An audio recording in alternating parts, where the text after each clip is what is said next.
बाबा, या अस्थींचं काय करताय तुम्ही? जेव्हा भविष्याची भीती मनात संदेह निर्माण करते तेव्हा भविष्याची चिंता करत नाही बसायचं.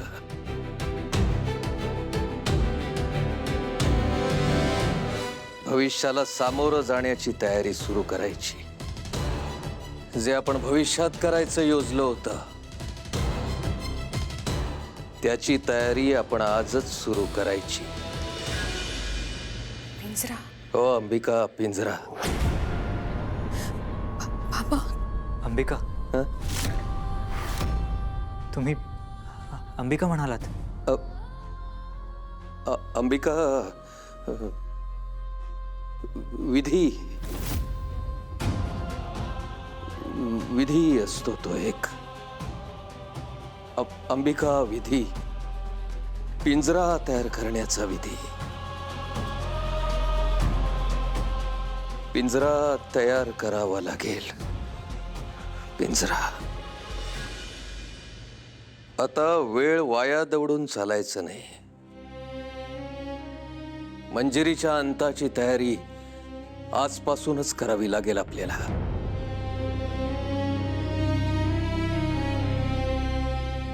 या अस्थींपासून पिंजरा बनवावा लागेल. मी अंदाज लावत नाहीये, पण या संघर्षात जर मंजिरी वरचढ ठरली ना तर सर्वप्रथम तीच या अस्थींचा शोध घेण्याचा प्रयत्न करेल. म्हणून त्या कुठल्याही परिस्थितीत सुरक्षित राहायला हव्यात. म्हणूनच माझ्याजवळ ठेवतोय मी ह्या. बाबा, ते सगळं ठीक आहे, पण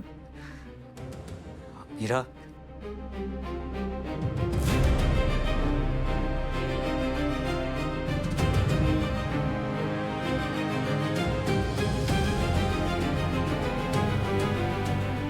वेदाचे बाबा.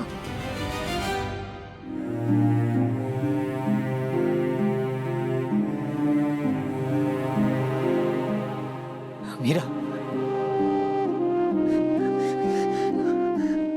वेदाचे बाबा.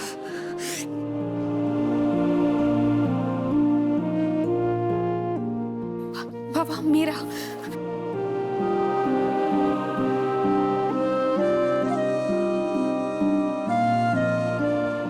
मीरा. मीरा, तू बरी आहेस ना? कुठे होतीस तू? काय झालं? वेदा कुठे? आपली युक्ती कामी आली.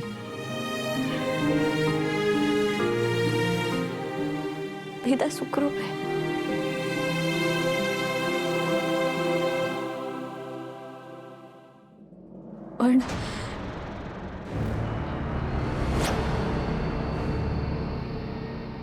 पण काय?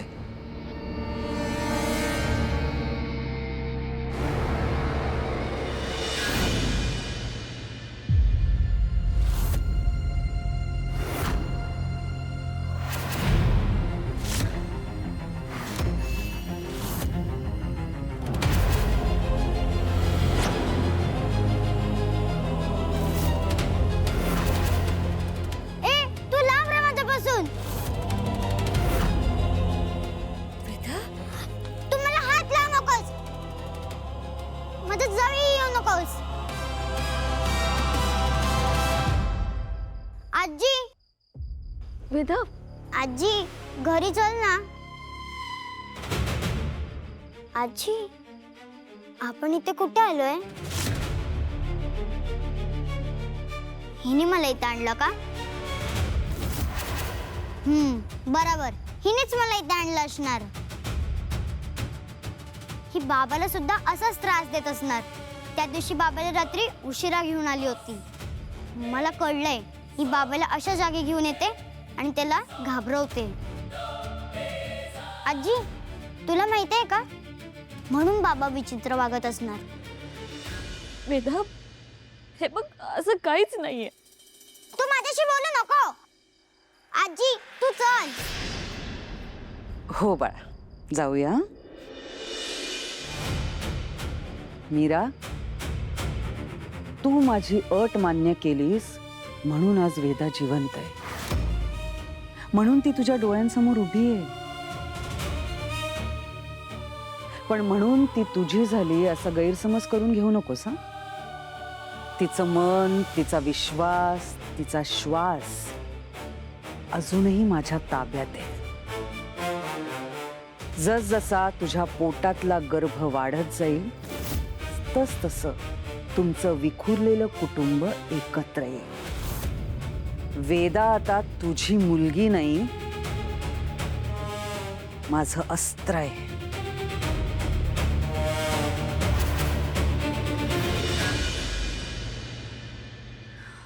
I am proud of you. योग्य वेळेला योग्य निर्णय घेतलास तू. बरं झालं हे नाटक कामी आलं, नाहीतर काय झालं असतं याचा विचारही करवत नाही. मी आले ना आता. कसलीच काळजी करू नका. आपली वेदा सुखरूप आहे. हा, मी मी वेदाला बघून येतो.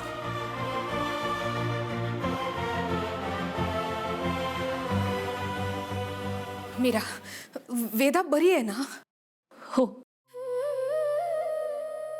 पण मी जेव्हा तिथे पोहोचले तेव्हा तेव्हा वेदा निष्प्राण खाली पडलेली होती. मी खूप घाबरले. मंजिरीचा जीव घ्यायला मी तिच्या अंगावर धावून गेले होते. पण मग अचानक एक अलगद हाक माझ्या कानावर पडली. वेदा वेदा मला आई म्हणाली.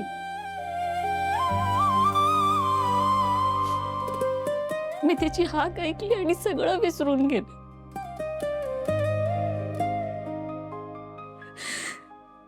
मंजिरी, तिची ती अट, तिच्या त्या धमक्या, सगळं विसरले. काहीच आठवत नव्हतं. वेदाला जाऊन घट्ट मिठी मारली. पण तो क्षण जास्त वेळ नाही राहिला बाबा. मंजिरीने काहीतरी केलं आणि वेदाने मला क्षणात ढकलून दिलं.